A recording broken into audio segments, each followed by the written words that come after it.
પ્રભુ ઈસુના ગૌરવી નામમાં આજની સવારની પ્રેમી સલામ.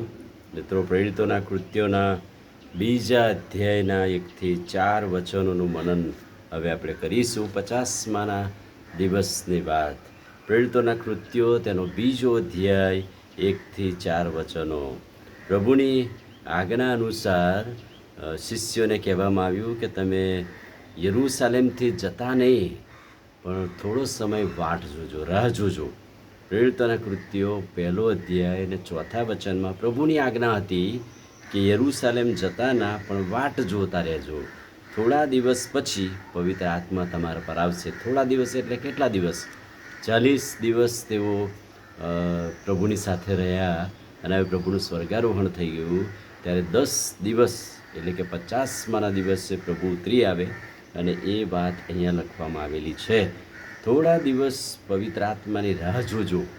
અને તેઓએ 10 દિવસ સુધી પોતાની જાતને તપાસી અને પ્રાર્થનામાં એકઠા રહ્યા. થોડા દિવસ એટલે 10 દિવસ. 10 દિવસ ઈશ્વરની સેવાને માટે, પ્રભુના મહિમાને માટે પોતાની જાતને તૈયાર કરી 50માના દિવસ માટે, પવિત્ર આત્માના સામર્થ્યને માટે.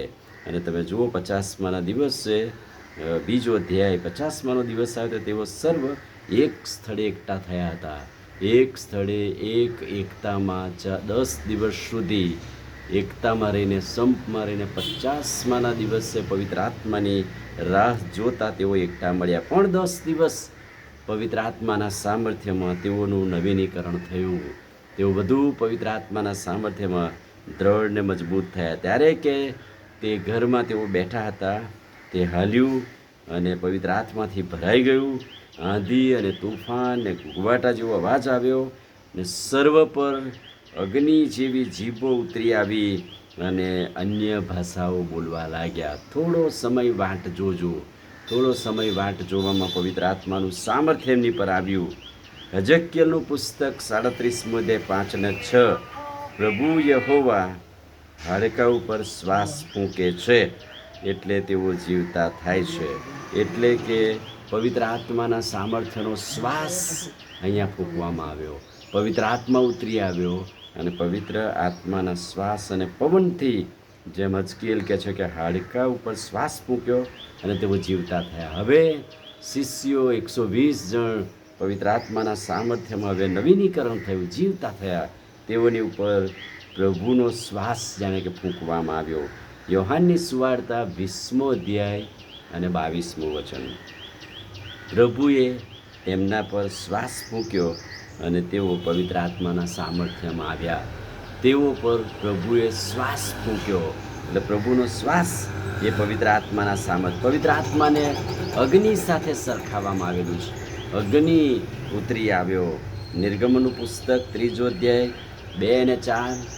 જ્યારે પ્રભુનો સેવક જ્યારે બળતા ઝાડ, મૂસાની વાત, બળતા ઝાડવા મધ્યે અગ્નિ દ્વારા ઈશ્વરે દર્શન આપ્યું. એટલે અગ્નિ પણ પવિત્ર આત્માનું સામર્થ્ય બતાવે છે. એક પ્રતીક છે કે અગ્નિ દ્વારા પ્રભુ પોતાના સેવકો સાથે વાત કરે છે. બળતા ઝાડવા અગ્નિ દ્વારા મૂસા સાથે પ્રભુએ વાત કરી. નિર્ગમનનું પુસ્તક 19મો અધ્યાય 16-18. સિનાઈ પર્વત પર અગ્નિ દ્વારા ઈશ્વરે મૂસા સાથે વાત કરી.